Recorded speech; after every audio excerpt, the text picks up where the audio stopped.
নমস্কার বন্ধুরা, কেমন আছো তোমরা? আশা করছি ভালো আছো, আমিও ভালো আছি। তো আজকে একটা নতুন রেসিপি নিয়ে চলে আসলাম। কাঁঠাল দিয়ে ডিম রান্না করবো ভাবছি। তো শুধু কাঁঠাল তো খাই, ধরো চিংড়ি দিয়েও খাওয়া হয়ে গেছে। হ্যাঁ, আর আজকে ডিম দিয়ে রান্না করব। পনির দিয়েও রান্না করেছি, আরও একদিন মাংস দিয়েও রান্না করে দেখবো কেমন লাগে খেতে। যাই হোক, ভালোই লাগে খেতে। এদিকে কাঁঠালটা আমি কেটে নিয়েছিলাম, তারপর ছোট ছোট করে নিয়েছি, একদম খুবই ছোট করে নিয়েছি, বেশি বড় করিনি আর কি। কাঁঠাল আর ডিম একসঙ্গে সেদ্ধ করতে বসিয়ে দিলাম আর কি। ভালো করে কাঁঠাল আর ডিমটা একসঙ্গে সেদ্ধ হয়ে যাবে, তো আলাদা আলাদা দিইনি আমি। সেটা সেদ্ধ হতে হতে কাঁঠাল ডিম, তারপরে আমি মশলাগুলো রেডি করে নিচ্ছিলাম। এখানে দিলাম রসুন, শুকনো লঙ্কা, আদা, পেঁয়াজ, এটা ছিল ধনে গুঁড়ো। হ্যাঁ, আমি গোটা ধনে দিইনি, দিয়েছি গুঁড়োটা, আর একটু জিরে গুঁড়ো। মানে মশলাগুলো একসঙ্গে পেস্ট করব। গুঁড়োটা দিলে আর কি পেস্ট করে নিলে ভালো হয়। আর একটু গরম মশলাও দিয়ে দিলাম।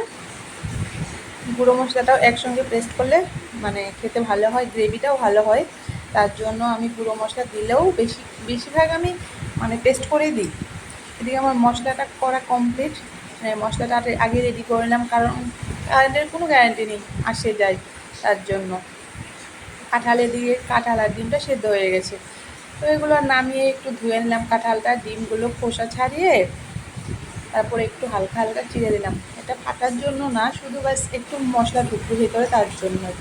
একটু লঙ্কা গুঁড়ো, একটু হলুদ গুঁড়ো, আর একটু লবণ, ব্যাস। তারপরে এটাকে ভালো করে মাখিয়ে নিলাম, তারপরে এটাকে ভাজতে হবে। ডিমটা বেশি ভাজলে নাকি শক্ত হয়ে যায়। হ্যাঁ, হয়তো উপরে কেমন একটা হয়ে যায়, খেতে ভালো লাগে না সেরকম একটা। তো আমি ভাজতে গেছিলাম হালকা করে, হালকা একটু বেশি ভাজা হয়ে গেছে।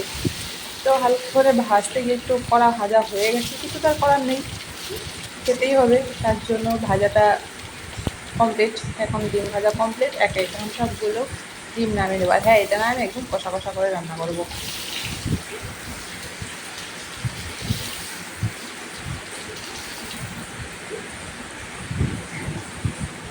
এদিকে সবগুলো ডিম ভাজা উঠিয়ে নিলাম কমপ্লিট।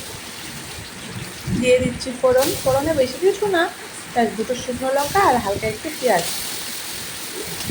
তো পেঁয়াজটা একটু হালকা ভাজা হয়ে গেলে তারপর কাঁঠালগুলো দিয়ে দিলাম। বেশি ভাজিনি, পেঁয়াজটা হালকা হয়ে গেছে।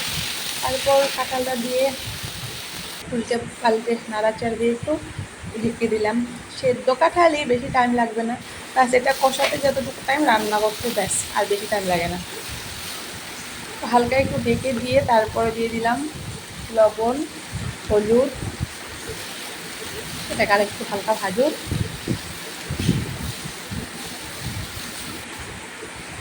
ভাজাভাজি কমপ্লিট। এখন দিয়ে দিচ্ছিলাম মশলাগুলো। সেই মশলাটা রেডি করে রেখেছিলাম, সেই মশলাটাতে ভালো করে নাড়াচাড়া দিয়ে তারপরে দিয়ে দিলাম টমেটোটা দিয়ে একদম কষা কষা করার জন্য ঢাকনা দিয়ে। দেখো না, ঢাকনা খুলেছে আর এত সুন্দর গন্ধ বেরিয়েছে, কি বলবো তোমাদেরকে। দেখতে তো একদম মাংসের মতো লাগছে না? হ্যাঁ হ্যাঁ, মাংসের মতো লাগছে দেখতে, খেতেও কিন্তু মাংসের মতোই হয়েছিল। তারপরে দিয়ে কষানো প্রায় কমপ্লিটে তারপরে দিয়ে দিলাম ডিমগুলো। যেহেতু ডিমটা দিয়ে মানে জল দিয়ে বেশিক্ষণ আমি রান্না করবো না, অল্প টাইম, ব্যাস।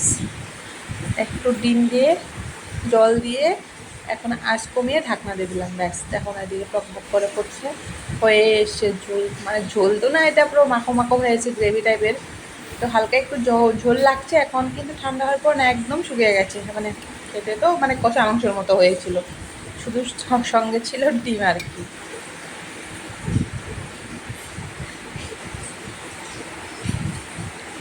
এই তো আমার ডিম কাঁঠাল রেডি। এখন রান্নাটা কেমন হয়েছে দেখতে, দেখতে যে কালারফুল সুন্দর হয়েছে না কালারটা?